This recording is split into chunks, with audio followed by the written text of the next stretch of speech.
எது இதுவோ எது இதுவோ உன் மௌனம் சொல்கின்ற எழுத்தில்லா ஓசைகள் என்னென்று நான் சொல்லுவேன்.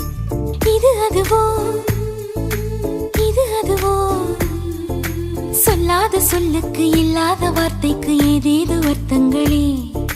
பெண் தோழன் நான் ஆண் தோழி நீ நட்புக்குள் நம் காதல் வா